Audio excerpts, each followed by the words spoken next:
Okay, so I think I am up and running and everything is good. Welcome to AFL Access's 2019's predictions stream, as well as we're going to be talking about the Richmond and Carlton game and a couple of other things as we're going along. Here joining me, my name is Ryan, I suppose I should tell you that first, and here joining me is Joel. How are you, Joel? Yeah, pretty good. It's 11:15 here in Adelaide. Yeah, but good time to start a stream. Hopefully next time will be a bit earlier. Yeah, well, unfortunately, we did this after the Thursday night game. So the Thursday night game finished, probably about an hour ago. So we're jumping on live now, so we can have a bit of a chat about that. But before we get into that game and everything, we want to go through and finally bring to you what our 2019 AFL predictions are with regards to things like the ladder, the who's going to win the Brownlow, who's going to win the Premiership, the Coleman, the wooden spoon, so on and so forth. So without further ado, Joel, do you reckon we should have a look at your predicted ladder? Yep, and it's in all of its infinite glory. In its glory, yes. It's certainly something. It's a ladder.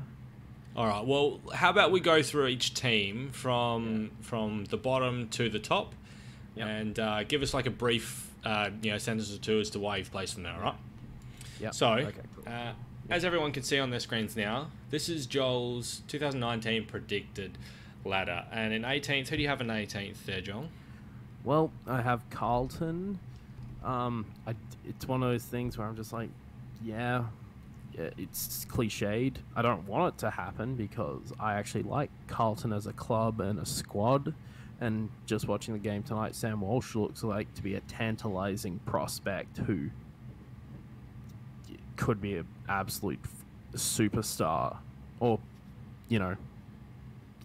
above a level of superstar in the next couple of years. But injuries suck. Hopefully he doesn't get any, but he's definitely looking like a jet. Like one game in, and you could almost argue he was near on best on ground. Yeah. Well, no, I was just more like talking about like Doherty is very important, but again, it's just the cynical part of me is just like, might be the basement for the Blues. Again, I don't want that. I enjoy competition in my football, especially because the boys have been down there for the better part of this decade. So, let's change it up. Have the Blues. I just don't think it's this year. Just get more game into the youth. I'm pretty sure I said that in the preseason, the season preview, but yeah. Fair enough. Well, in 17th, you've got St Kilda, right? And you don't think they're going to go any better? The problem with the Saints is, look, like Max King could be a really good player. Well, a lot of injuries, like McCartan getting another concussion, just really sad. Like, I feel sorry for him. He may not have a career in AFL after this. Yeah, that's just last one. Yeah,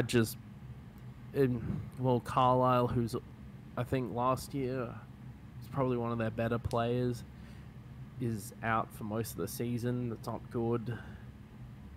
Well, they're going to have to heavily rely on the youngsters, and Daniel Hanbury, who is, probably the one Sydney game I watched closely last year was the elimination final against the Giants, and I was just like, is this what you're going to go all in on? Because he did not look very convincing to me. No, he hasn't really looked very convincing since the 2016 grand final.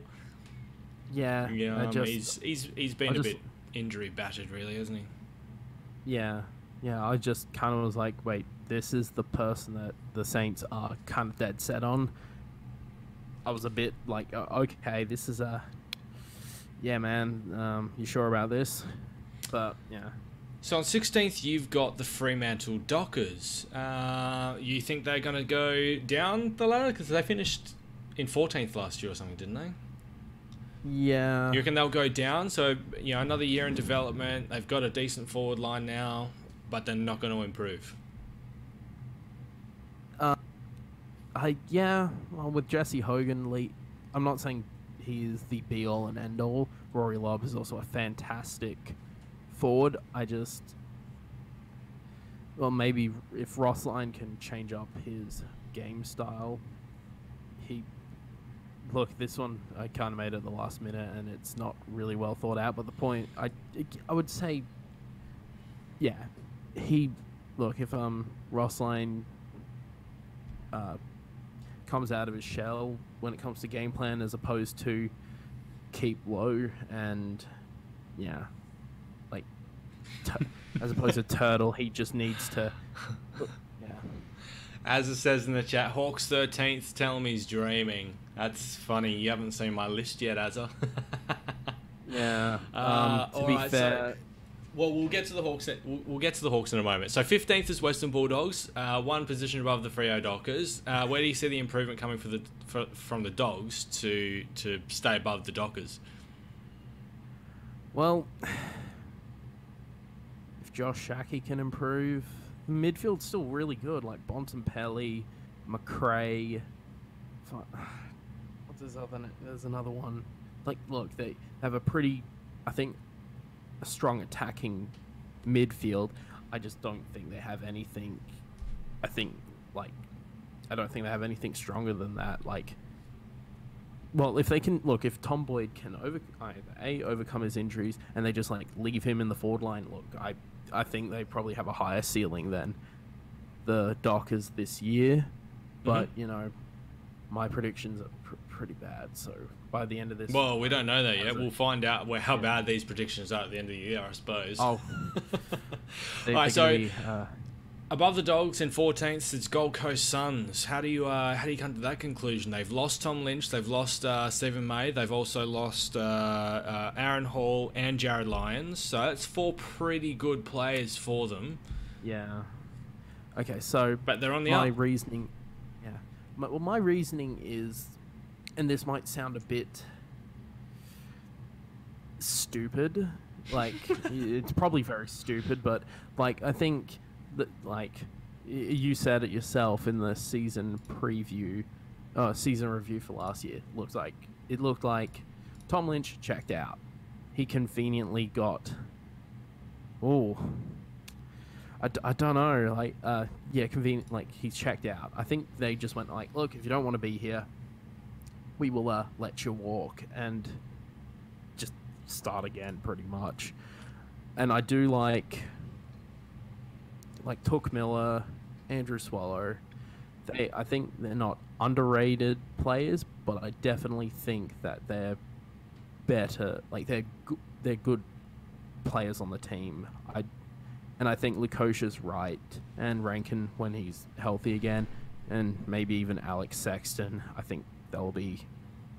Yeah. I think they could have a potent forward line, but as I said, Gold Coast won't kick over 40 points in a game all year. Yeah, big call. Bad call, bad call, but big call. Look, Azza, I made this as I was watching the game. This is no, that's all right. That's all right. 13th, Hawthorn Hawks. Big drop off. What's the reasoning? They were 4th last year at the end of the home and away season. They went out in straight sets. I would straight sets Hawks. They're known as. Yeah. I would say Mitchell's broken leg really hurts. Again, I'm pretty sure I'll be proven wrong. Also, Jared Roughhead, I think he's a fantastic player, and both Gunston and Bruce are both fantastic forwards, but they're not the big power forward presence that Jared Roughhead is. So, yeah, I can't. Again, maybe not as low as 13th, but I don't think them in the. I don't think they'll be in the 8 this year. Yeah, so Mitchell, I think Mitchell's back at the in the back half of the year. I think he's actually been progressing well, and he suggested that he might be back in the front half of the year. But It's more than likely that he'll shit. be back in the back half of the year. So he will be back playing this year. It's just a matter of when. And as it says, Ruffy not captain. You could definitely see it over the JLT. Now JLT, JLT is you can't really make suggestions and everything from JLT games, as we've seen, for the past forever. Yeah. But he's definitely looked freer on the field. Yeah, Tom Scully could be back quite soon as well. Apparently he's moving quite well and stuff as well. Definitely, Tom Mitchell is a huge out. O'Meara looks to be in the best conditioning of his career too. So Hawks are a bit of an unknown. It's a question. I tell you what, I'll lay my thoughts out on the Hawks when I go through my predictor. Yeah. Port Adelaide in 12th position. No improvement from Port this year. Well, for me, it's a bit of a matter of coaching. If Hinkley doesn't get anything out of a very talented side, like as a Crows supporter, I will say they're very talented.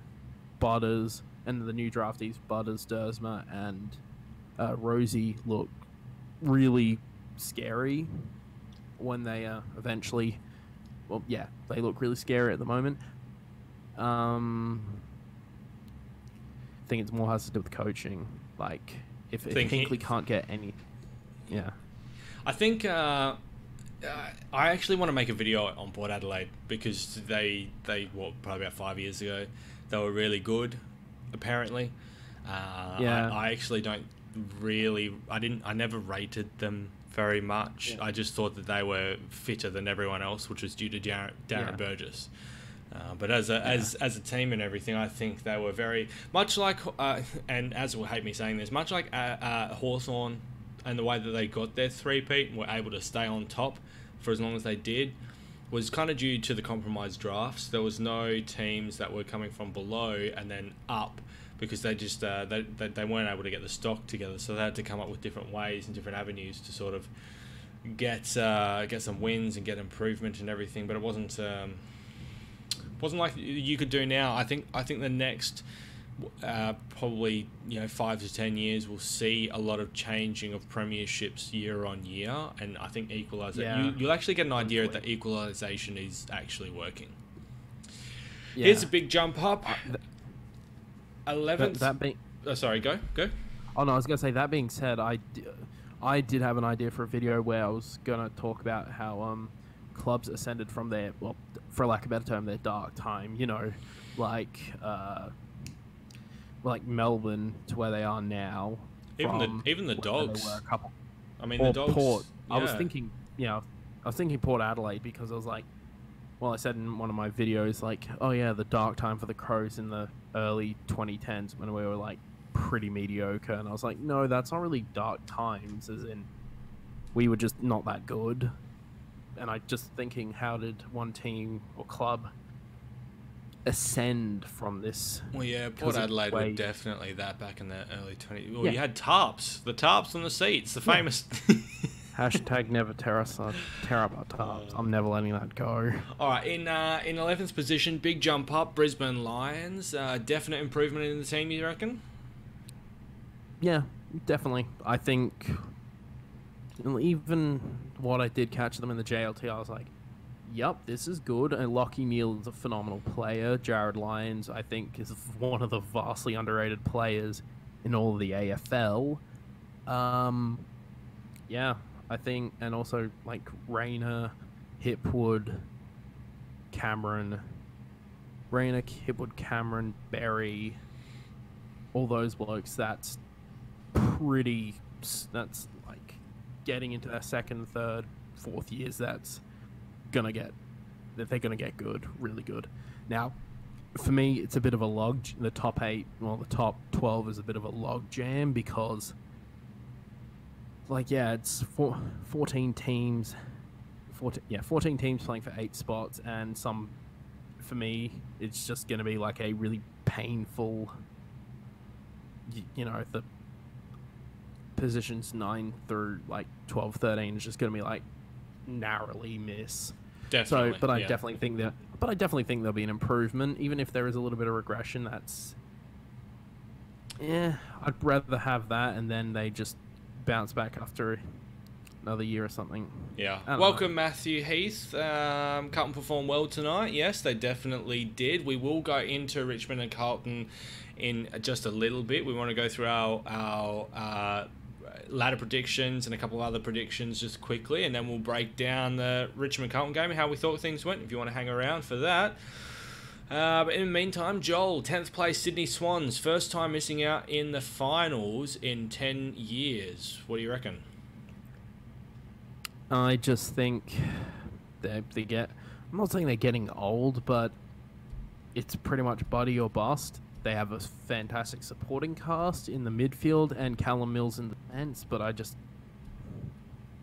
Like, I watched the game against the Crows last year and the game against the Giants, and I just went, it's not a viable long-term solution. And I know, as you mentioned in the New Year's Day stream, you said that having Sam Reid back would help improve the forward structure.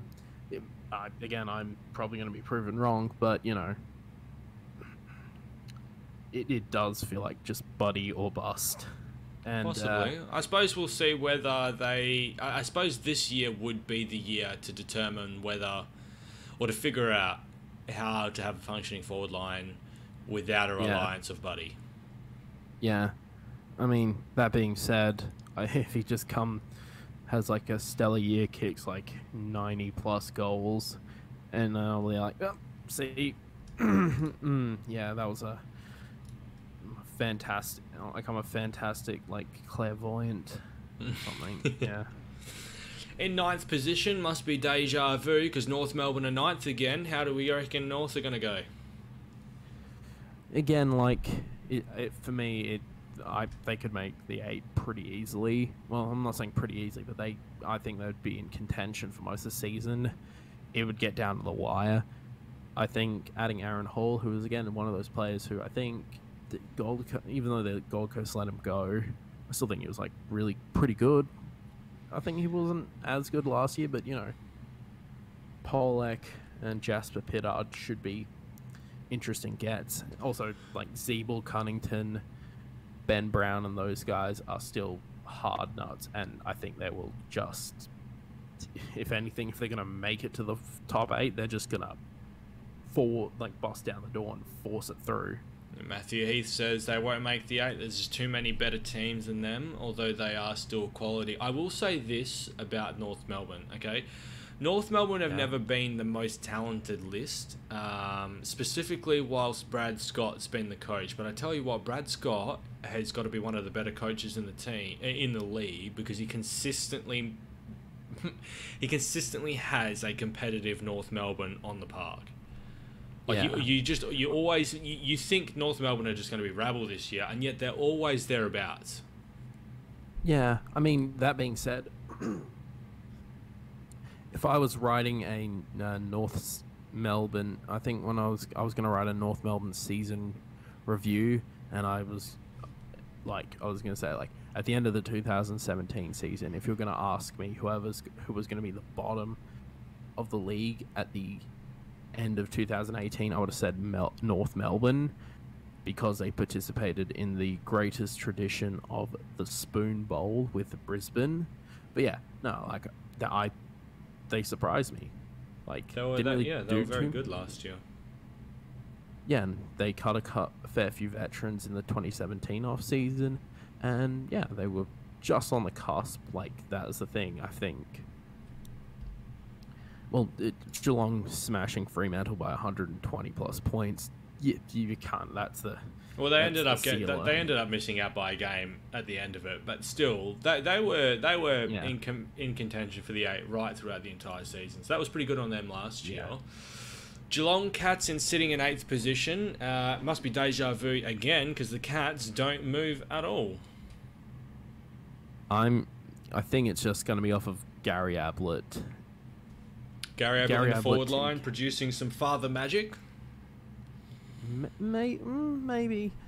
Well, or more or less, I was going to say it's Selwood, like, just force of will. Like, as in, doesn't matter how many injuries happen, like, that midfield is going to try and will them to a top 8 finish. Now, whether or not, I don't know, Tomahawk has a couple good years left in his legs, or even if Ablett will be super damaging in the forward line, we'll see. But my money is a bit on the erring on the side. I'm using house money here. Like, I'm gonna err on the side of caution and say, yeah, that midfield should get them in. How well they'll do, we don't know. Fair enough. Dare I say, do they have one more premiership run? Because, you know, as another YouTuber has once said, you only need to win 4 games. Yeah. Well, that's true, and they've done it. The Dogs prove that point from a position above where you've got the Cats there. Matthew says Geelong has some great players, but they always manage to fail finals. It's weird. They're not wrong. Matthew's not wrong. I swear to God, I reckon. I mean, I joked about Hawthorn being straight sets, but I reckon over the last decade, Geelong has gone out in straight sets the most of any other side. Yeah, I mean, to be honest, like that whole last year's final where they completely self-immolated was a bit of... Well, even the year before, even the year before when they were second on the ladder in 2017, equal points with Adelaide, and they went out in straight sets again, didn't they? No, they... Or did they win their semi? They lost to Richmond, beat... I think... not West Coast... but okay. Yeah. They beat Sydney, and then they came to Adelaide, and I didn't watch the prelim because I would get way too worked up, and then I checked the score, flipped out, and went, oh, I could have watched that no problem. He destroyed them. Yeah. They are probably the most disappointing team in finals, though. They go in with so much promise, and you're just like, oh, Geelong, they're a bit of an unknown. They could do this, and then they just fall apart completely.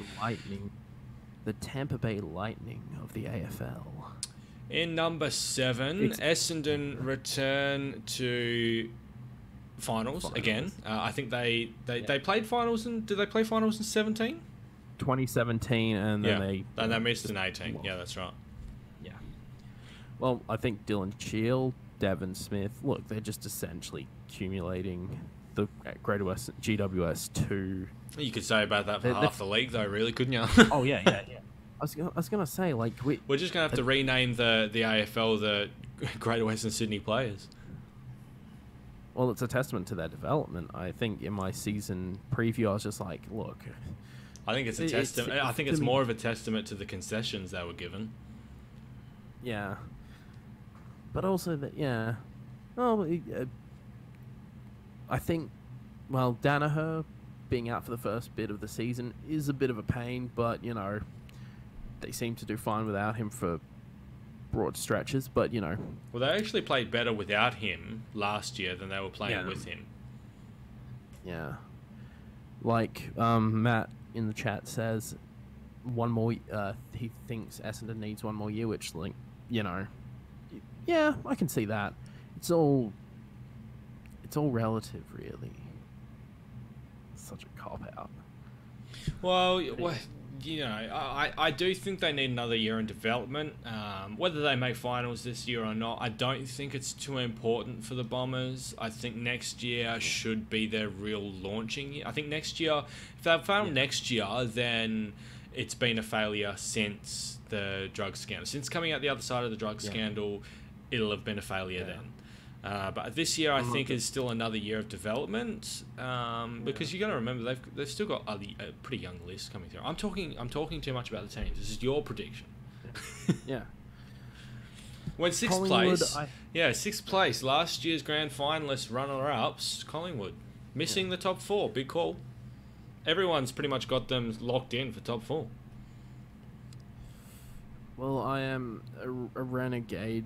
Or I didn't actually look at the I didn't look at the predictions. Look, maybe the toughest schedule, although that being said, Dane Beams on Collingwood would be is pretty nice. I don't know. Like, I just kind of thought maybe the toughest schedule. As good as Scott Pendlebury is, I'm not saying he's over the hill, but he's getting older, and as sport has taught me in all facets, you don't beat age. No, Father Time catches up to us all.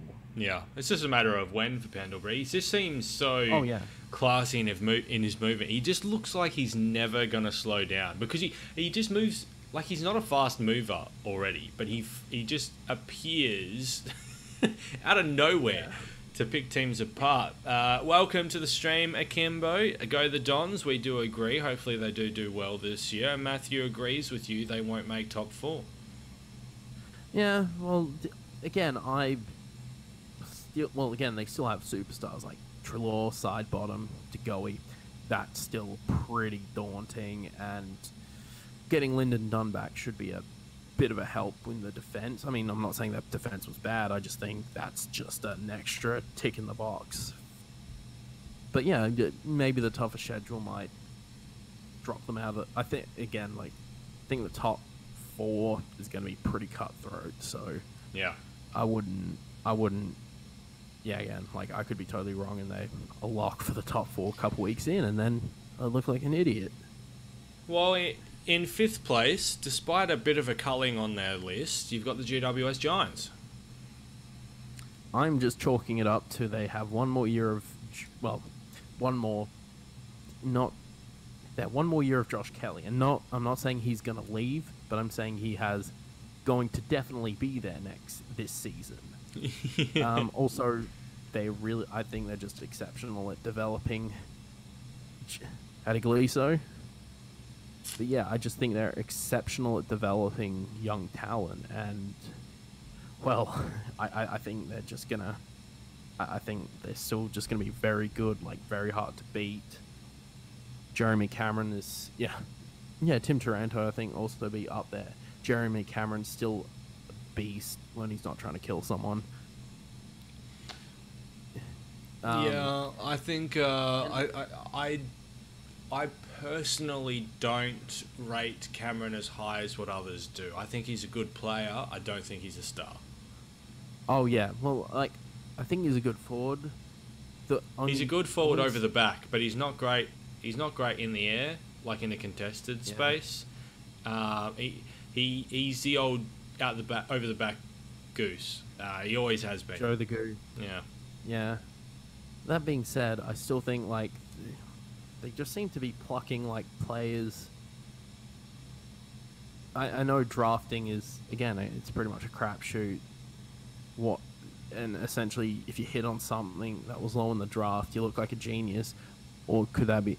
I think they just have some very good depth players.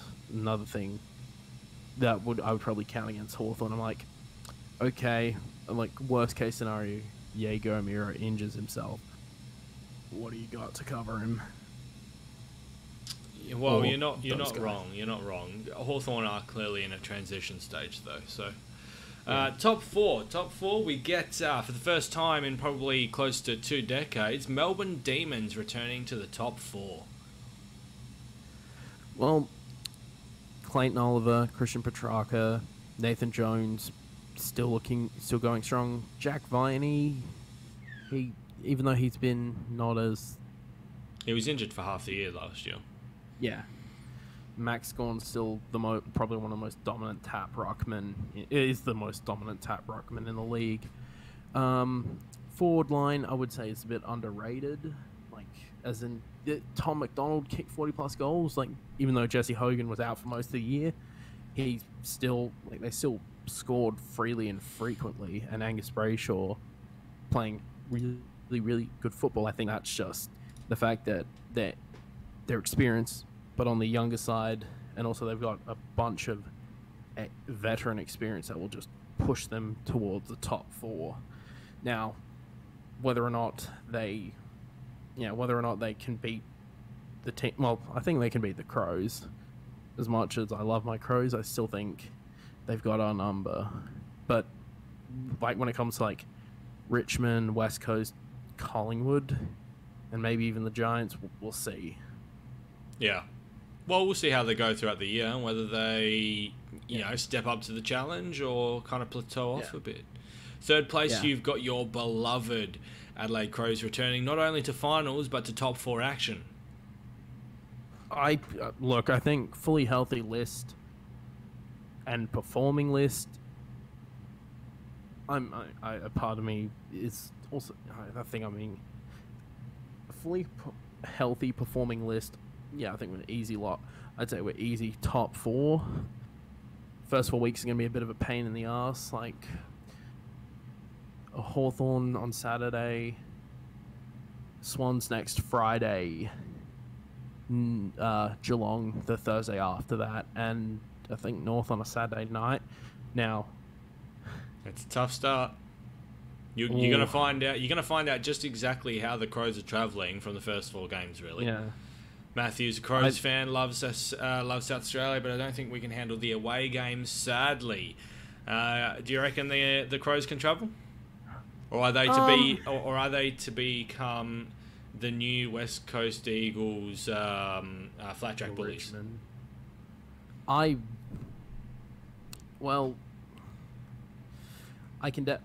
get where he's coming from, but a part of me is also like, well, it's mostly pride coming from here, but I'm like, yeah, the pride of South Australia.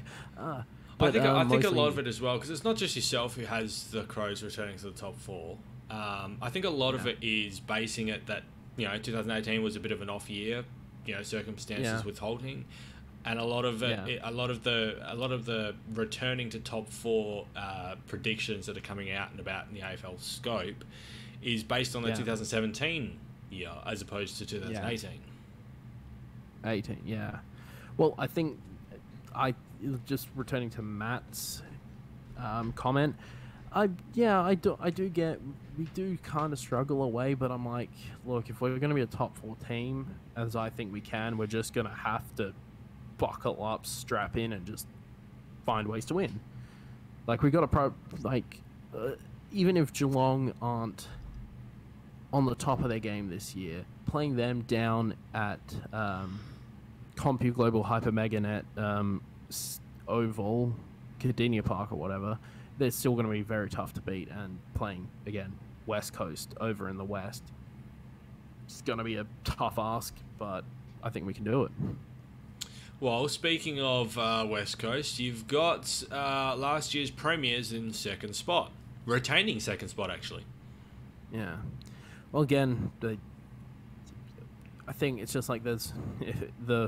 If it ain't broke, don't fix it. Like, I'd say West Coast are probably... Yeah, it's more of an if it ain't broke, don't fix it kind of thing. They haven't done anything too drastic. They've lost players, obviously, but I think they've done enough. The core's still tight-knit together. Well, the lost Lysette. That was basically it. Lysette and Lacroix through retirement, but that was basically it. Yeah. Well, yeah, like, I don't know how much you feel about Mark Lacroix, but I was like, he kind of looked like he trailed off a bit by the end of in the grand final. So, yeah, Lysette, he's, again, a good player, but, I think you guys can cover him fine. Once Nick Nat comes back, I think you just get better. And, yeah, Josh Kennedy is an ace, and he's just gonna pot shot, just gonna terrorize defenses. And again, you haven't done anything too drastic, or I'm not saying you haven't done much. I think you should still be good because, again, if it ain't broke, don't fix it. Mm-hmm. Well, to round out the ladder, we've got Richmond Tigers again retaining first position. Don't reckon they're going to drop off or anyone overtake them at all? Yeah, for me, it's like they look pretty like a juggernaut in the home and away season. It looked like a juggernaut in the home away season. Got all the talent talent coming out of their ears and shit. But I think they'll be first for most of the year, but they got to win another premiership. I'm not saying that their premiership window is closing anytime soon, but, I'm spiteful. And, well, Matthew says Richmond will finish first. sadly, because that's going to be a sad thing for the competition apparently, with Melbourne not too far behind. And Hi X, welcome to the stream, mate. He doesn't think that Richmond will finish top of the ladder. So there we are. Yeah, Joel's, I'm just... Yeah, that's your 2019 predicted ladder. Anything that you would potentially want to change around, or any further comments you want to make about it? Again, I made this super last minute, so I didn't really think this much through, but my general thoughts for this year, it's about 14 teams playing for the top 8, and happy hunting, and may the odds ever be in your favour. Well then, that's Joel's list. Let's have a bit of a look at mine. Now mine's going to be a little bit different. There's a few more placement changes. It's going to be a bit of a, I think in some spots, perhaps a bit of a controversial one. So let's bring it up and have a look. In 18th, I've got St Kilda Saints. I was going to have them actually higher than this, but then the injuries to Carlisle, Robertson going down for the year as well. Their backline's been decimated, and I don't think they have the process in place like what, say, West Coast did in 15 when they lost their backline to develop a grounding zone of sorts. I don't think they've got the coaching in place to do what, say, West Coast did in 15 to change up their backline within a matter of games. I think they go dead last, unfortunately. I think they need to go through another rebuild, and I do think Richardson's probably gone.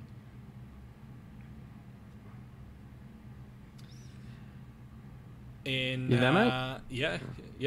17th, I've got Gold Coast. Again, same as the Saints. I actually had Gold Coast almost pushing for a final spot right up until probably Rory Thompson went down. Because he's done his ACL. I was gonna say, Gold Coast making the finals, like that is not making the finals, but pushing for finals. That's what I was. In my preview script and everything, I had them pushing for finals. But Rory Thompson going down is actually really big for them. I don't really think I think they've brought in Homsch, who might be able to slightly cover that, but losing May and now losing Thompson, the backline's got to be too exposed there. Compromised. Yeah. Oh well. We've got let's just quickly address some of the comments. Matthew, Brisbane finals is a big call. I like it though. Yeah, I like it as well. I actually on gut feel had them in about 11th position. But when I went through and actually did the AFL ladder predictor and went through the entire season, I had them finishing in 7th. I have them winning most of their home games and some of their away games, which actually qualifies them. High X, Port Adelaide won't make the 8. I clearly disagree. Although, to be fair, I agree with what Joel is saying. I think the top 14 could realistically challenge for the top 8. So anywhere between 9th and 14th could realistically swap positions. Neil and Lions will be that extra push for Brisbane. I will talk about Brisbane more once we actually get there. We have done the previews as well, if you want my personal thoughts more on that as well. 16th was the Western Bulldogs. Dogs are an interesting one. They've completely fallen off the map. They are going to improve, but without a forward line and a functioning forward line, I don't see them, specifically with the new rules for standard clearances, I don't see them kicking high enough scores to be able to win enough games to sort of bring them up that bottom 4 part of the ladder. Chime in whenever you want to, Joel. Oh, no. I was just, Fremantle, we had same thoughts for Freo. Yeah, Fremantle 15th for me. I think you had them 16th. I think I would have actually had, again, this is another team, I would have had Fremantle pushing up more. In fact, I thought that Fremantle would be probably about 10th position, but Jesse Hogan being down and being down indefinitely is quite big for them. Yeah. I do think he's the next Pavlich for them. He is that quality of player. And yes, Rory Lobb is a good forward, but he's not a first forward. I think he's much better as a second forward, half forward, pushing up the ground sort of thing. He's not that, stick in the centre of the goal square sort of thing. I think Mac Taverner could be that player, but he's just so injury prone. He's you know. Next one is big call. Geelong Cats dropping down to 14th. I was going to say, whoa, okay. So there's a couple of... Are they going to have to invest in the draft? No, there's a couple of reasons for this. One, I think Tom Hawkins, it's probably past Tom Hawkins now. He had a good back end of the year last year, but he's getting older, he's getting slower. The rules will accommodate to him, especially the pushing the back rules and how lenient that is now. But in saying that, he is much slower. You got to remember, he had like massive back problems and stuff a few years ago. I think that's actually catching up to him now. You got Gary Ablett in the forward line, who is a magician, but restricting him to the forward line is not going to be a great thing. And I think he's being dumped in the forward line just purely because of the press on him last year, despite him actually being a pretty good player for Geelong last year. I think Selwood's going to start slowing down this year as well, which is not going to be great for the team because they rely on him a huge... They rely on Selwood much more than they rely on Dangerfield. Yeah. I think him starting to pitch off, because you can't play football the way that he plays football for as long as he has.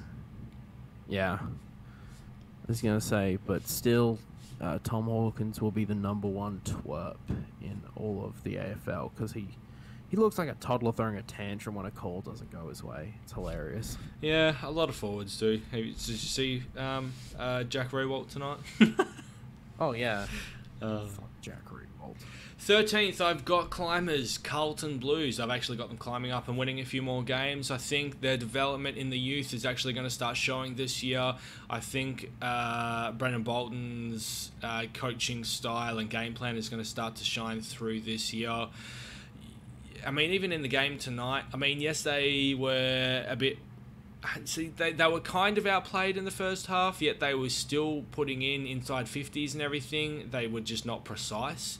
So there is a lot of work still to be done with the Blues, but they've got... I think they've got the list now to be able to actually start winning games properly. As long as they dump Liam Jones, because he's a spud. Oh, Jesus. What? I think he let maybe 2 goals in the last half. I was just like, the problem is they have to play Liam Jones because they have no alternative to replace him, and it's actually hampering Wiedering. It's hampering Wiedering's development because Wiedering needs to play as an intercept defender. That is his specialty. Yeah. But he can't play that role because Liam Jones is playing that role because Liam Jones can't play any other role. He sucks. Get rid of him. Yeah. Yeah. Tell us how you really feel, Ryan. In 12th place, I've got Hawthorn Hawks, one position above where you've got them, actually. I've got them sliding down only for 1 year. They're in a transition phase. They're in a development phase still. I think the ease of the draw last year helped them get to 4th position. But you got to remember, last year, Hawthorn were a team that got flogged by Brisbane twice. Once up in Brisbane and once down in Tassie, where Hawthorn just don't lose, right? So this is a team clearly in transition from old to young. I don't see them having any big key forwards coming through. I think Roughhead, although he's going to be freed up, is struggling, has been for the last couple of years. Their midfield is actually looking pretty good, to be perfectly honest. Even without Tom Mitchell, their midfield is still looking pretty decent. And their backline, with Sicily heading the backline for the future, the backline's good. The forward line is a bit of a concern for me moving forward, though. Yeah, I'd say that, yeah. I've got just no power. Well, yeah. Well, considering when you actually think about Hawthorn's forward line, it's been so powerful for so long. Even with Buddy, you've got Gunston, Bruce, Puopolo. You had Rioli there, but now you've got Wingard. You just don't know what Wingard is going to show up at the Hawks, whether it's pre-2015 Wingard or the Wingard that we've had for the last couple of years. Yeah. Stroppy Chad Wingard. Yeah. 14, Andrew, Geelong 14th, get out of here. Get out of here. That's where I've got them, Andrew, and if I'm wrong, then I don't know, do something wrong. 11th, I've actually got Greater Western Sydney Giants dropping out of the top 8. I think their talent has been rated too much. They were on the decline last year, and they've lost even more players. I think that affects them even more. I actually have them only missing finals once, though, and I have them coming back in next year once some of their younger players and academy players have developed another year. They'll push up for the top 4 next year. But I have this year as them dipping down a bit. Yeah. 10th, North Melbourne. I've got them thereabouts again. I agree with you. They are very competitive all the time. Their list hasn't really changed. Their young players have developed more, and they've actually got more attacking outside options this year with Polek and Piedard running through the back line. I think they could actually genuinely make finals this year, but I've got them in 10th because I have improvement in other teams over them. Yeah, I think that's more the issue with North. I found they were good, but just weren't they couldn't just get over the top last year. So that's why I put them in 8th on my ladder, because I was just 9th.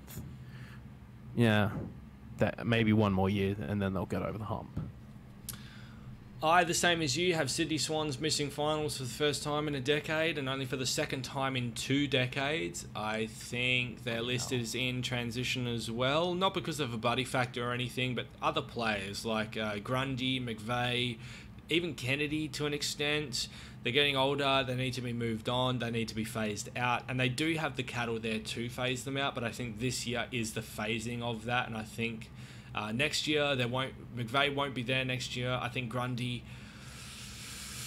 is touch and go. It's a 50-50 actually. I think he might not be there next year, and I think Kennedy might only be there for next year and maybe the year after, and that's it. Yeah. Buddy's only got maybe 3 years left in him. Well, actually, I'll hold off on that call. Let's see how Buddy goes through this year with regards to injuries, because he's been quite injured the last few years, specifically going into finals. Let's see how he manages himself this year. If he can manage himself pretty well this year, I think Buddy's still got another half a decade in him, to be honest. He's just that quality of player. But I was gonna if he has another injury riddled season this year, I think he sees out his contract and that's it. Yeah. The thing with the Swans, I find, is, well, at least Buddy, I feel like he's a great player. It's just it's one of those things where Father Time does not care for how good you are. And I don't want to turn into a Pavlich situation where he's still trying his heart out, the team around him can't support him, and he's just getting drubbed off the field in his 300th game. Yeah. In 8th spot, I've got Port Adelaide. Yeah, so Port Adelaide's an interesting one. Port Adelaide versus... Oh, no. I was going to say Port Adelaide versus Crows final, but I was yes. The thing with Port Adelaide is you got to remember... Everyone likes to remember that they finished poorly last year and they fell off a cliff, but at the start of the year, they were playing probably the best football in the league, almost. They were very, very good, and then they dropped off. It's a matter of whether they can consistently play good football or whether they're just going to be... You just don't know. I think there's enough talent on the list to carry them there. I think Charlie Dixon is a good enough forward to potentially be a Coleman winner. there's a lot of upside to Port Adelaide compared to what we saw in the last couple of games last year. Yeah, and I think the list additions they made with Lysette, really good support complement to Ryder, Butters, Rosie, and a couple others. They look very promising. As much as this pains me to say, again, like, a part of me is just more the doubt on coaching. Can Ken get some good, not get good performances? That I think they'll get plenty of good performance, but can they? Can they just get a game plan together that will allow them to succeed? Yeah. Yeah. In 7th, I've got Brisbane Lions. I have the Brisbane Lions returning to finals action, and I do have that because, there's a few reasons here. We saw it last year, and as I said in my preview, Brisbane Lions have probably been the best 5-win team in the competition in the history of the competition. They lost their games by an average of about 4 goals or thereabouts, and they had some really, really good wins last year. You can definitely see the development in their team. They've got Charlie Cameron now back into the team. I think Lachie Neale is a better player than what Dane Beams would be this year. I think last year, fair enough, Dane Beams better player. This year, I think Neale is a better player, so they actually upgrade there. And they've got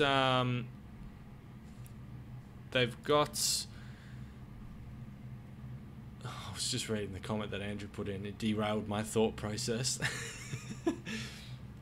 They've got Lion who's come in and played absolutely spectacularly through the JLT, but he's been playing in a more forward role. If he can actually get up into the midfield and free up some of their midfielders to go forward, who can be better? Like Zorko, I think Zorko's better in the forward line than he is in the midfield. So if he can be freed up to go forward more and have Lion, who's a contested beast, in the midfield, better for Brisbane.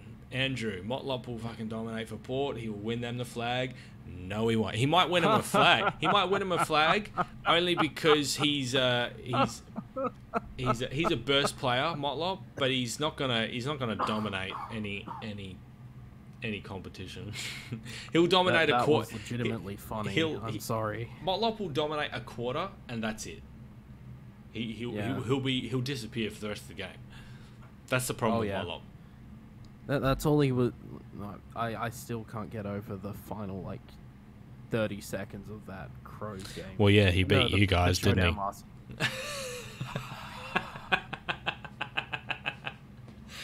Yeah. Andrew, he's my Brownlow pick. Well, you can just hand over your money to me, mate. I'll earn you some better money than that.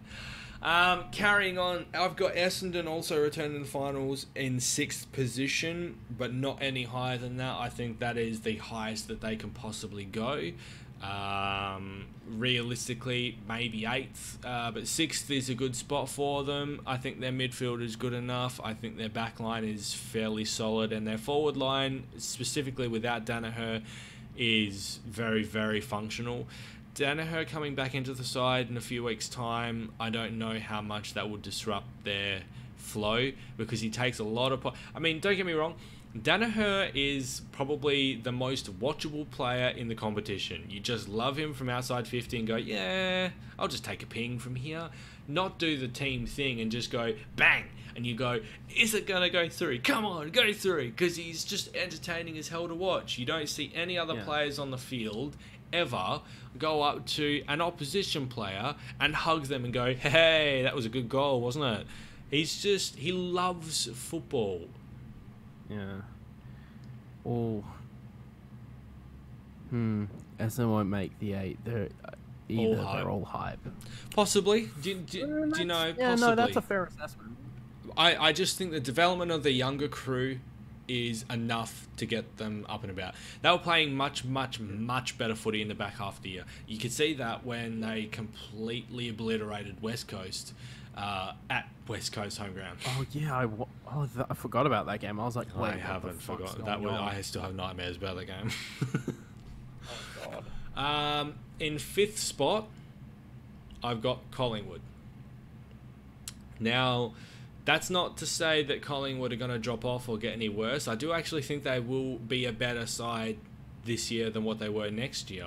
However, they have a much harder draw this year. And to be perfectly honest, I have the top 5 being the only Premiership contenders. No one outside of the top 5, I think, will contend for a Premiership. And any one of those top 5 could swap positions. So I can see West Coast being as low as 5th, even Richmond being as low as 5th. Any one of those positions could be interchangeable. But that's where I have Collingwood. I've got Collingwood missing the top 4.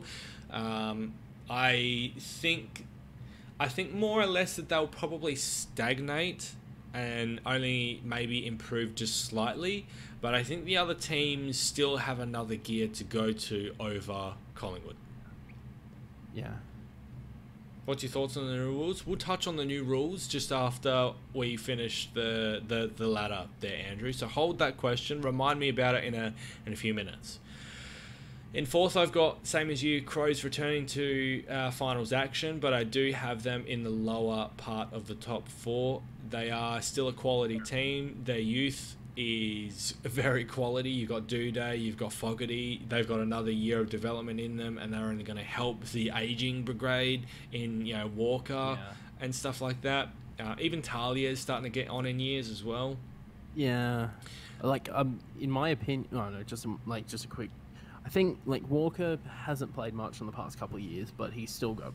I think he's got a fair way to go. I'd be more on the side of Richard Douglas, David McKay, kind of pretty much. I think I said in my video, look, if they're not performing, they're out. We got young talent to pop in, like Chase Jones, who I think I watched some of his highlights on the JLT. I was like, yes. But you've also got a healthy list. A healthy list that has had a healthy preseason. You've got Brad Crouch returning. You've got Sloan. I don't think Sloan will be there for the first couple of games. I'm not sure when he's returning, but yeah, he'll. I don't know what to make of Sloan actually. But you got both of Crouch brothers. You've got even Eddie Betts looks back to 2017.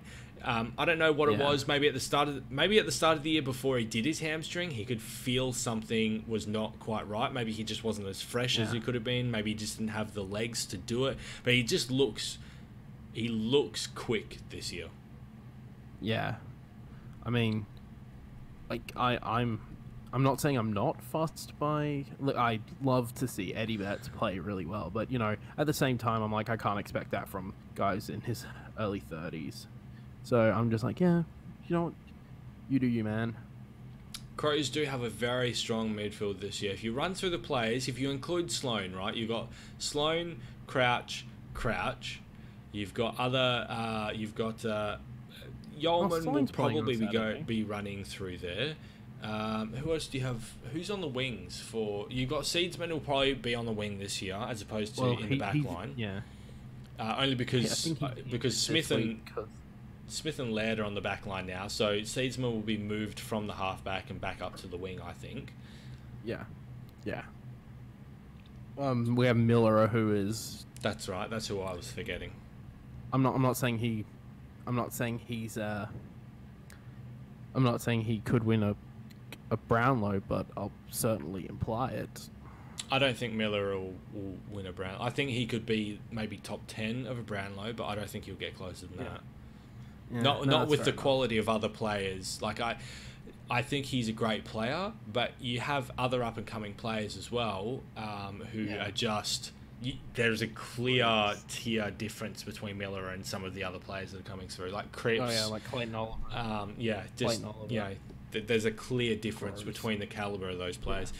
Eddie's 32, but how long before he loses his speed? Well, we thought he was going to be losing his speed last year because he was looking very sluggish last year. But you would probably have to, now that you've seen him through the JLT, you would have to say that was a case of his preseason last year because he looks as good as 2017 from the JLT.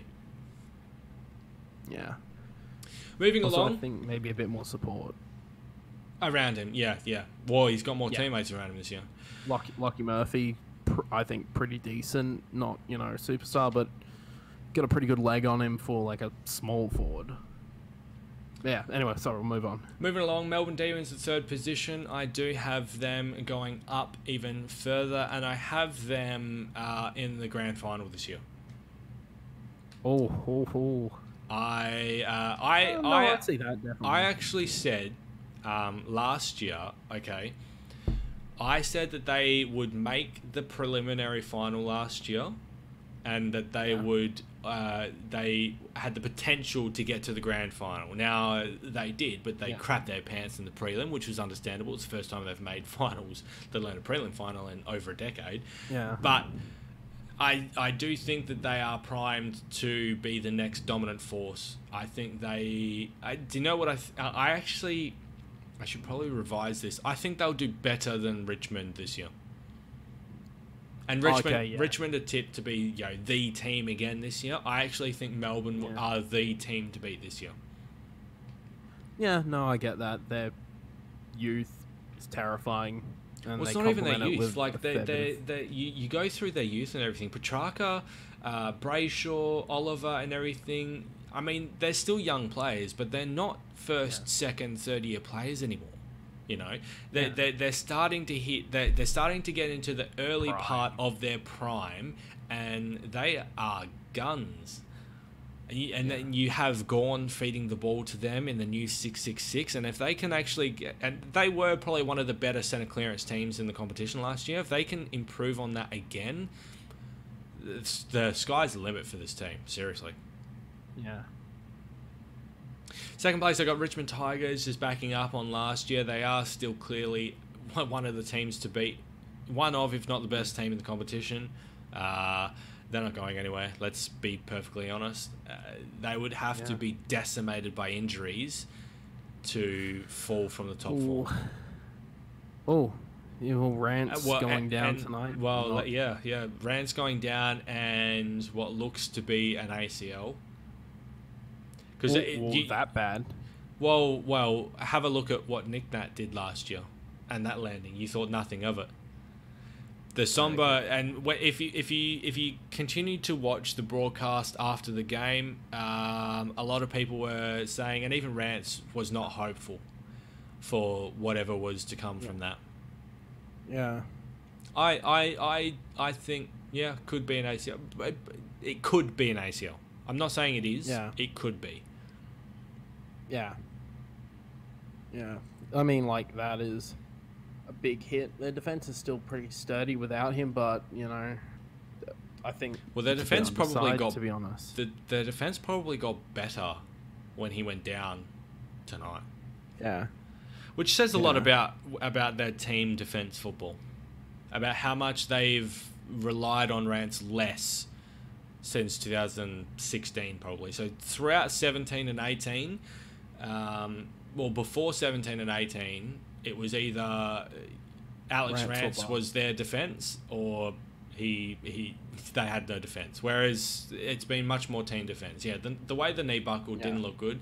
I do actually, that's what makes the only reason I think he may have done his ACL is only because of it looks exactly the same as what Nick Nat did last year. Yeah. Feel sorry for Nick Nat. Such a good player, and to miss out on a bloody premiership sucks. Well, could be up for another one as we look at our number one. Now, let's be honest, you could say that this is biased from me, but in saying that, I don't think they'll drop a home game this year, and very clearly, their away game is quite good as well. Specifically with the changing of their ground dimensions. It suits away games much better than what Subiaco ever did. Yeah. I think I think they get through. I think they get first place based on their home games. Yeah. And I do think that they are a genuine chance to go back to back. Well, the thing is, like I said, if it ain't broke, don't fix it. And if Gaff is playing come final season and back in touch, yeah, definitely very, very strong chance. Who you would have to say with the 666 rules, Nick Natanui is the best centre bounce ruckman. Like, you can't argue that. Around the ground, there are other ruckmen that are better than him, Grundy and Gawn. Yeah. But in the centre circle, there is no better ruckman in the competition than Nick Nat. Yeah. Also, tremendous athletic ability. He's a goddamn freak. It's great. And he didn't lose any of that athleticism last time he did his knee. And from all reports, this knee has actually turned out better than his other knee. So I would imagine that athleticism is still not gone. Yeah. Well, I hope so, because he's like one of the best players to watch in the league. And you've also got to see the young talent coming up as well as probably some of the best young talent in the competition. How that's even possible, I don't even know. But you've got, so JK is out round 1 against Brisbane, but Oscar Allen looks like a ready-made replacement already for JK. Yeah. You got Brander, who's coming up as well. Liam Duggan, who's quite good. You've got Rioli and Ryan in the forward line, who are already Premiership players. Thomas Cole, you could go on, right? Well, I could go on. I know the team. Yeah. So Hayeks, Ryan support West Coast, and Joel supports Adelaide. Adelaide, love me the Crows. So that's my prediction anyway for the ladder. Bit of controversy in there, but I genuinely think that's possible. We'll have to see at the end of the year. I'll clip, and I will actually keep our predictions here.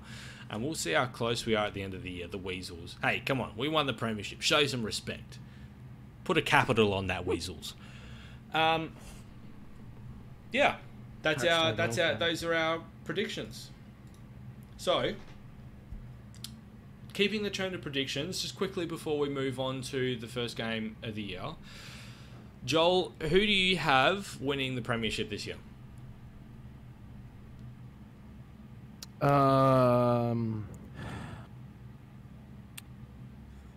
Again, through gritted teeth, because it sounds so biased, and it probably is. Bloody Crows. This is our year. I have shaved my right bicep for the tattoo when we win the Premiership. So you got the Crows winning. A bit of bias there, probably, but they are realistically they are with a chance. I think the general consensus is they should be up there to challenge. Yeah. Hayeks got lucky. Maynard was held. Well, you could say that about a lot of frees that didn't go West Coast way in the third and fourth quarters as well. You can't boil that game down to one free kick that was either there or wasn't there, because there were lots that were there, there were lots that weren't there. The game was that tightly contested, any team could have won that. You genuinely couldn't say that, and this isn't me being defensive, you genuinely couldn't say that any team was robbed regardless of who won or who lost on the day by the way that the game panned out in the end. Yeah, Howe was holding the ball in the goal square, agree, and I was livid at the time when it wasn't called, but that one call wouldn't have changed the aspect of the game. So let's say Maynard was called holding at the end of the game, I wouldn't have gone back and said, oh, well, we should have, Howe was holding the ball in the goal score, we should have had that, Collingwood still would have lost, It's just, you can't go around saying stuff like that and go, oh, they got lucky, or one free kick was the result. Anyway, Adelaide for Joel at the Premiership. As much as I would love West Coast to go back-to-back and think that they are a genuine chance to do so, I think Melbourne win it this year. I think they actually get their Premiership this year.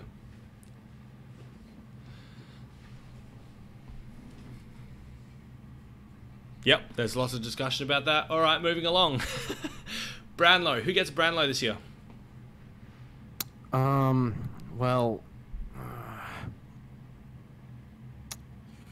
I don't know. Well, Mitchell's out, so can't do him. No, Andrew says Molop. All Alright, right, I'll give you mine. I'll say Dusty. What? I'll say Dusty just because. Dusty? Yeah, Dusty. Well, he didn't have a great first game this year. Well, like, I don't think that... It's one of those things where I'm like... I don't think it matters all that much when they go, oh, yeah, this guy, he's... I'm not saying it's rigged, but you can't see me winking.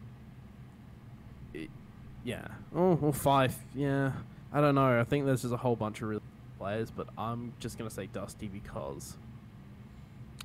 Yeah, I don't know. Richmond circle jerk. I'm going to give you 2 players. Yeah. My pick is Fife.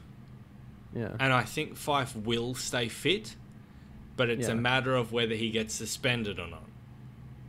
Oh, okay. If Fife does get suspended, then I think Patrick Cripps. Ooh, Because yeah, I think Carlton win more games this year. And what Patrick Cripps ended up getting 3rd in the Brownlow last year or something like that. He wins. I think it was like Brayshaw who got like really high up, which came right the fuck out of nowhere. Well, I think Cripps wins more games this year and therefore gets more votes, and he gets the Brownlow this year. Yeah. If Fife is suspended. So I think what I actually think is Fife gets most votes and Cripps gets runner-up. So it depends on whether Fife gets suspended or not. Yeah. No, I can say that. Brownlow, Premiership, we got the ladder. Who wins the Coleman? Do you think Dangerfield will have a chance? He looks fit this year. Dangerfield is with a chance, yes, but I do think he has players that will take votes from him too much. Yeah. Coleman medal. Who do you think gets Coleman this year?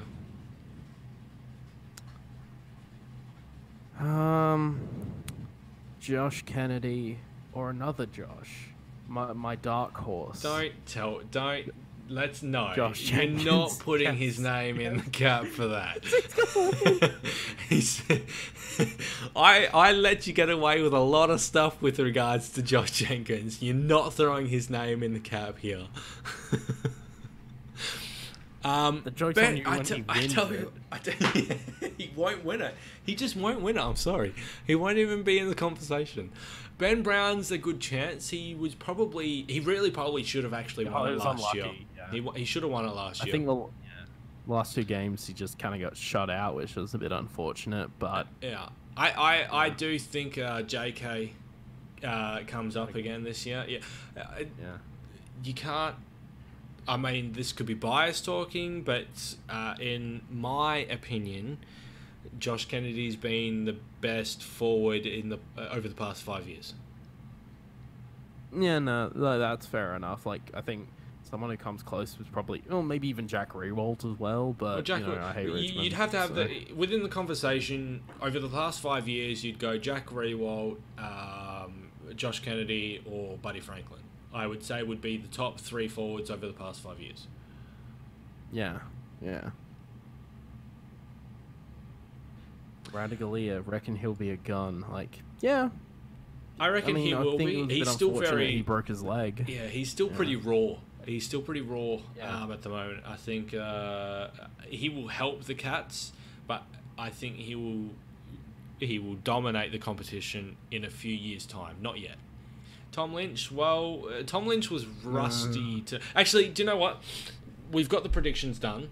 I suppose you could do Rising Star, but I think it's going to be pretty unanimous. Sam Walsh is going to get the Rising Star, right? Well, Jordan Gallucci didn't win last year, so I'm inclined. Well, based on tonight's game, I'm still saying Sam Walsh. Yeah.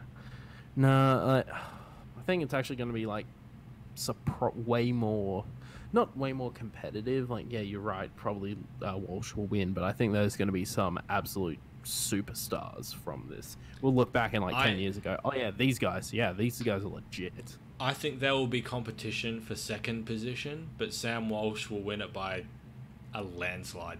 Yeah. Dude was robbed. I'm still not over it. Oh. I love your biasness towards Adelaide. It's so funny. Like, okay. they had a reaction. If someone recorded the reaction of me watching that finals, the final, Rankine's not getting it. I'm sorry. He's injured for a fair bit of the. It doesn't even matter. I wasn't impressed with him through the JLT. He did one good thing in the JLT, and the rest of it he disappeared. Sam Walsh. Okay, so let's talk about Richmond Carlton tonight, just quickly. We've got 15 minutes until we finish up. All right, so Richmond expectedly won the game by a fair margin as well. I'm not gonna lie. I did think Carlton were a sneaky chance to actually get it this year. Yeah. And to be perfectly honest, they got within 13 points midway through the third quarter or something like that. I thought, do you know what? They might actually get this. And then I think Richmond are a fitter side, and the Blues kind of just fell away at the end there. Keeled over, yeah. Hate those games. Oh no, I'm not saying I hate those games. It's a bit disappointing just seeing your team not run out to the end and just they're young guys, but you just. Well, let's break down a couple of the stats, okay? Yeah. Carlton had more possessions, a lot more possessions than Richmond. 403 to 358. Yeah. They had more free kicks, but if you were watching the actual game, right, specifically in the first half, the amount of Richmond players that were holding on to Carlton players who were not holding the ball or didn't have possession was astronomical. They should have had so many more free kicks throughout the first half. Yeah. Centre clearances went Carlton's way, 16 to 10. In fact, Carlton got a few goals from centre clearances, I felt. Which justifies the 666 ruling. If you can win centre clearances, you're a good chance to score. And I think the Blues, despite being not a particularly great side, proved that tonight. Yeah. Inside 50s, Carlton had 48 to 59 of Richmond, so they were beaten by 11 inside 50s, but 48 inside 50s for Carlton isn't a bad result, to be perfectly honest, considering last year, I reckon they would have averaged about 30. Yeah. I mean, also I think their pressure in the third quarter, especially harassing, I think it was not Jed Lamb, because Who's that? Lucky Plowman. Essentially, Dusty was just going for a run in the middle, and he just ran into Lucky Plowman and ragdolled him. Ragdolled him. It was great. I was like, yes, this is the. They put on a fantastic tackling pressure. I think that was great. I was like, yes, they're hungry. I'm not going to lie. I feel this is probably going to be way too early, but Tom Lynch he's the inferior Tom Lynch. Well, he doesn't have 10 goals to his name in one game, does he? He's definitely inferior. Well, you're not wrong. Tom Lynch was... it was rusty tonight. And as the players said after the game, the deck was actually much more slippery than you would have anticipated. He had a couple of balls go through his hands.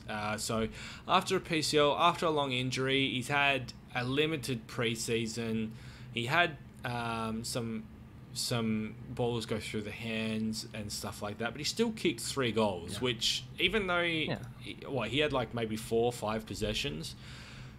3 goals in that amount of possessions is a pretty good return. He had 4 kicks, 3 handballs, 7 disposals, and 3 goals. 3 goals, 1 behind. That's pretty good. He'll get better. Yeah. Put it that way. Yeah. And I think McGovern will be a great pickup for Carlton. I agree, although in saying that, he had a shocker of a game tonight. Yeah. I don't think he even marked the ball once, did he? Where is he? Let's go marks. Yes. I'm I'm just having a look at the stats. Mitch McGovern, 5 marks for the night. So he had 11 disposals. Oh, he kicked. I didn't know he kicked a goal. I must have missed that. 1 goal, 1. Yeah, he wasn't anything spectacular tonight, I can tell you that much. Although I do think that he will be good. I think maybe the back could limit him in the start of the season. And just confidence-wise, he may be completely healed and completely better from it, but confidence-wise, when you do a back injury, you're always just a bit conscious that you're going to do it again. Yeah. So we'll see how that goes. Yeah. Also, sometimes if he comes back from an injury, at least what I know, Crows, is he could be. He had his moments where his kicking was a bit dodgy. What was Walsh's disposal efficiency? I couldn't actually tell you that, to be perfectly honest. I know disposals. He had 24 disposals, but I couldn't tell you his efficiency. Maybe advanced stats. Let's have a look at that. Sam Walsh, disposal efficiency 54.2%, which is fair. He had a lot of kicks under pressure. I did notice that, but he was also able to get players free by drawing the man. I tell you what, he's a very, very smart footballer, Sam Walsh. Yeah.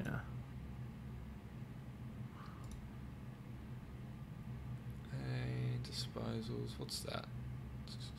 Yeah. He had 6 clangers. Put it that way. Yeah, he's most of the kicks I saw him were not particularly great. He was under pressure, so I think at the very least he's trying to create something. I think his disposals when not under pressure were pretty much bang on. I didn't see him make too many mistakes when he wasn't under pressure. Yeah. Put it this way. So I made a call, and I said it to you earlier, Joel. I think before we started the stream. Yeah. He will be the next Chris Judd. And what I mean, I'm going to explain what I mean by that. Okay, so when Chris Judd was first drafted to West Coast, as a way to sort of temper Judd's ego, I suppose, they forced him to play in the seconds for the first week, and he dominated. Yeah, I remember that. He dominated in the seconds, and he forced West Coast to pick him, and he never played in the seconds again. Yeah. I don't think Sam Walsh will ever be dropped. I think that he will be the best performing first year player, you could probably say, of all time. How he goes from here is entirely up to him, but in terms of first year players, he will be the best first year player you've ever seen. Yeah. Yeah, I feel like I need to get a bit more bigger body of his work. But, that being said, if he's that good, I'm all for it, because, again, I just like competition I just like competition. What is it? Because I think he went into 3/4 time with 21 disposals. He ended the day with 24. So I think that's showing his youth there. Only 3 disposals in the last quarter. That's just showing his fitness level at an AFL standard. But, in saying that, 21 disposals in 3 quarters as a first game player, jeez. Yeah. Mate, what about Silverioli? He's done. He's retired. He's not coming back. There's rumours. There'll always be rumours about it. But if you actually have a look at Silverioli right now, he's not AFL standard. Like, he doesn't look to be AFL standard. Also, I don't want to say it looks desperate to come out of retirement, but, just... Shane Mumford. Yeah. Let's see how he goes. 2008, Silverioli. Okay, no, you've got a point there. Actually, you could even make a point for 2007, Joel Selwood. Do you know what? I didn't actually think about those 2 years. I got a message on one of the Essendon ones saying, I couldn't think of a player who just got traded over to their new got traded to a new club and won their what is it, the Best and fairest. And someone pointed out Patrick Dangerfield. And I was like, yeah, but I probably wrote that script and it was like 1 in the morning. I was really tired and just couldn't think straight. Yeah. I tell you what, Sirioli had a very good year. He had, you could say that Sirioli didn't play the way that he played in every single game. He had patches of games where he was, you just couldn't explain how he was. He was that good. Yeah, in the grand final, I think in the preliminary final or the qualifying final perhaps, and throughout some of the games throughout the year, definitely. But there were also some games where you just went, Rioli who? He wasn't, you didn't notice his presence or anything like that. I think Sam Walsh's presence will be felt in every single game. You definitely felt his presence in this game. Joel Selwood, 2007, I reckon. Well, we'll see how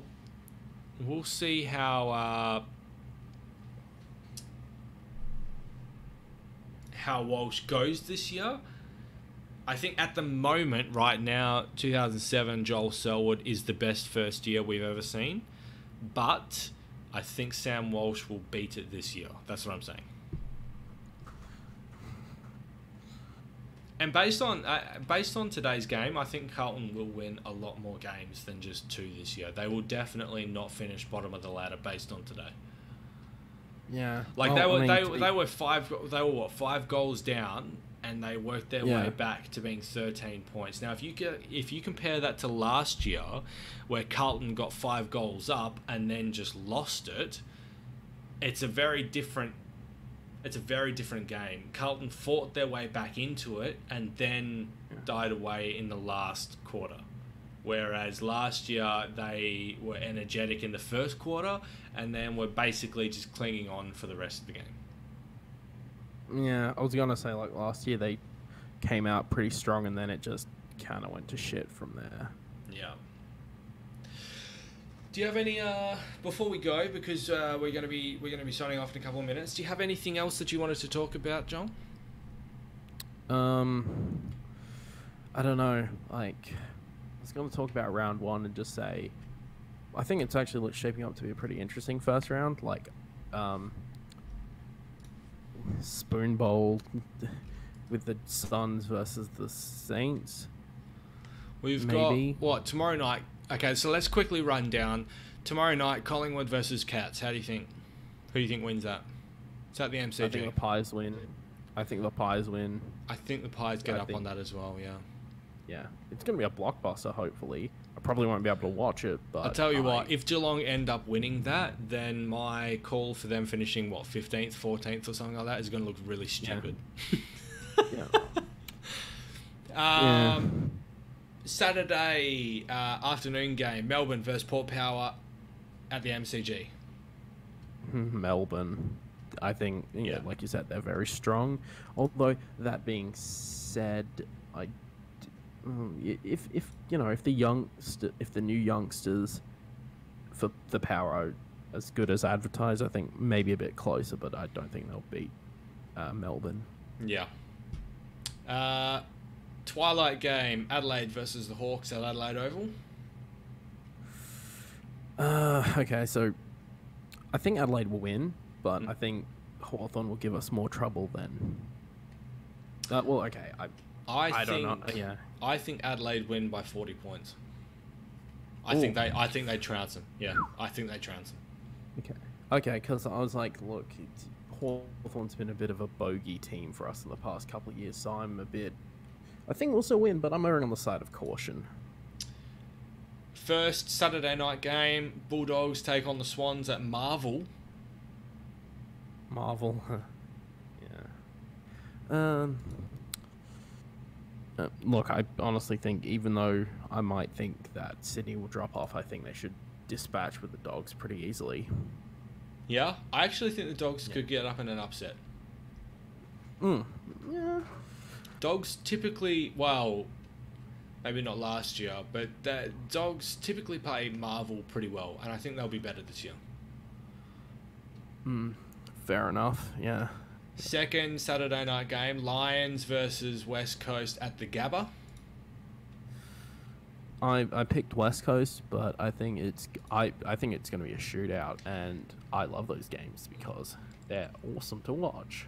I tell you what, Brisbane and West Coast always provide shootout games. I do think West Coast as well, but they don't have Josh Kennedy, and they don't have Willie Rioli either. Yeah. I still think like West Coast has a stronger forward line, but I also think just that the midfield's still bloody strong. It's a danger game for West Coast. It's definitely a danger game for West Coast. Yeah. First game of Sunday, Saints versus the Suns at Marvel. Spoon Bowl 2019. Look, I think the Suns will win. Yeah, I think the Suns get up as well. Again, like, I'm not saying that. Yeah, I just don't see St Kilda being much of a threat to anyone, to be honest. Second game of Sunday, Giants versus Essendon at the Showgrounds.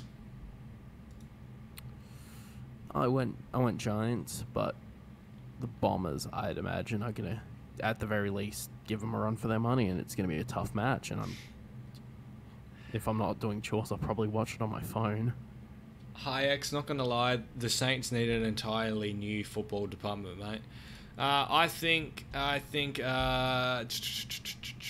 Actually, this is a really good one. I think the Giants get up just based on home ground advantage, and that's it. I think the teams are too even. Last game of Sunday. Well, yeah, that's right. Last game of Sunday, Dockers versus North Melbourne at Optus. I went North because I do think, I think Freo could challenge for the 8, but I just think that if they do make it, they're going to be an easy out, while North is going to be a bit more... Yeah, gonna be better. Hi RJS, how are you, mate? Welcome. It's good to see you again, mate. I would have picked the Dockers if Hogan and Lobb were playing, but neither of them are playing. Yeah. I don't. Hang on. Is Lobb? I think Lobb might be playing actually. I think he pulled up well, but Taberner and Hogan are not playing. McCarthy, I think, is being recalled, who hasn't even played a JLT game. I think North Melbourne get up as well. I agree with you. Yeah. But I think Freo are a sneaky chance to take it, though. Oh, yeah, no. I think Optus is one of those... Well, we only played once there, but I think it should be a little bit easier said than done. We should probably point that out. We haven't done any advertising for this at all. We are running a fantasy league, and let me get the code for that, actually. We've been well on top of it. It's supposed to have started tonight, so if you join it up, it should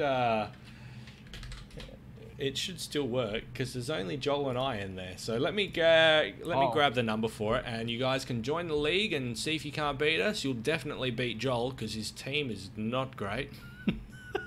Yeah. Oh well.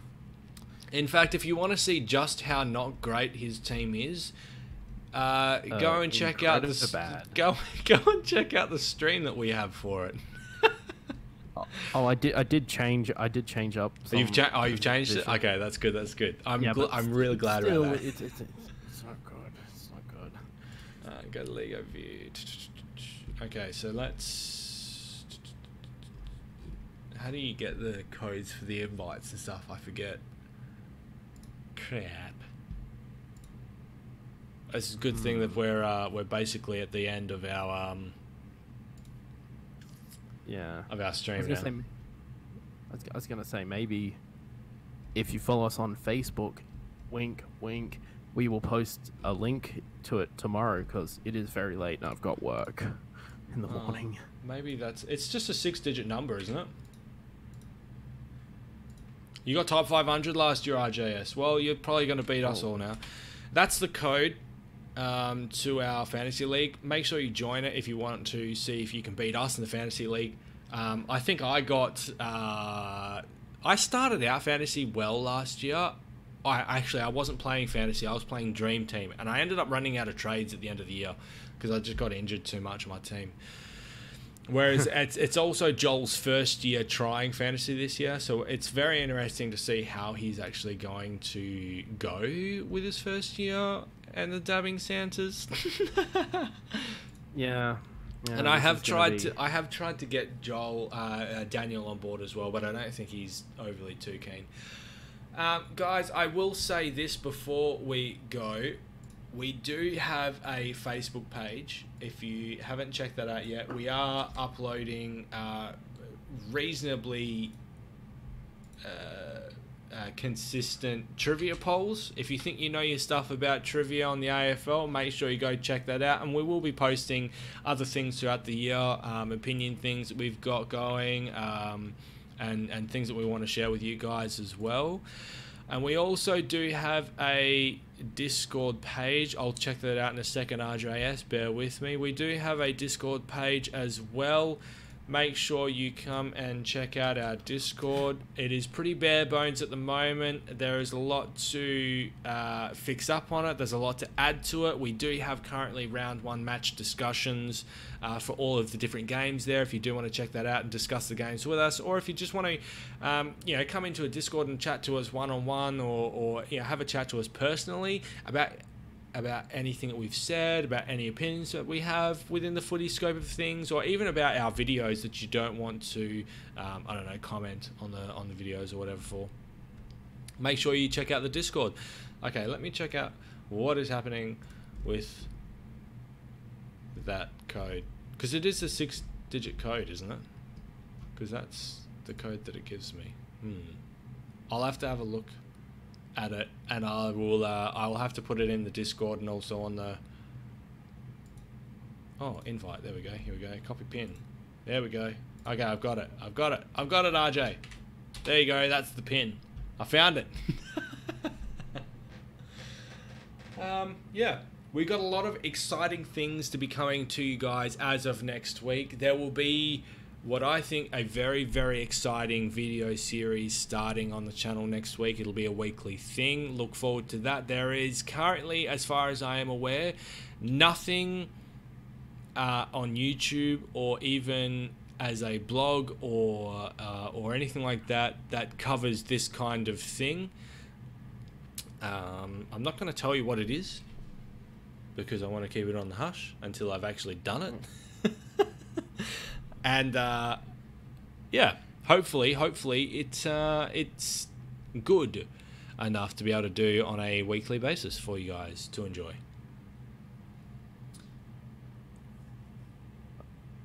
I think that's about a wrap for us. You got anything else? Yeah. I was gonna say, are we gonna do a stream like Tuesday night to discuss the upcoming round and the talking points of the week before?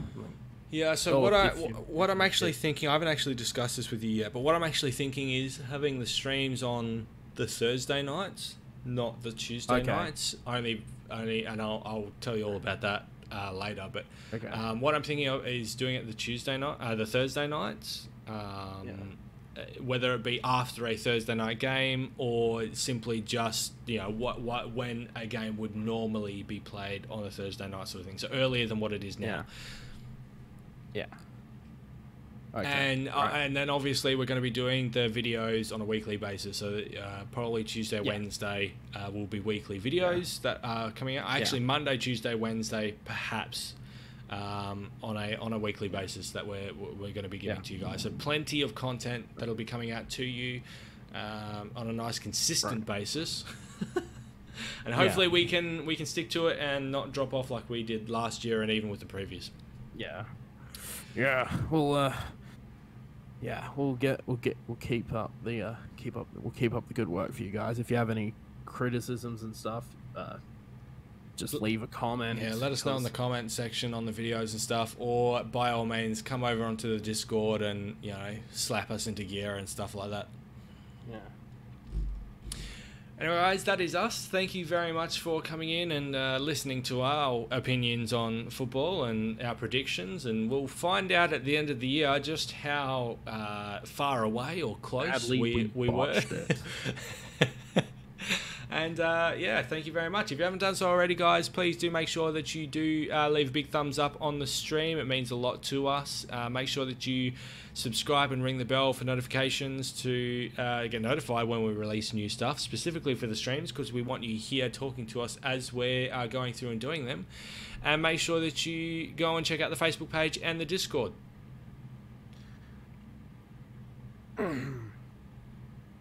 So this has been your AFL Access. Good night, all. Good night.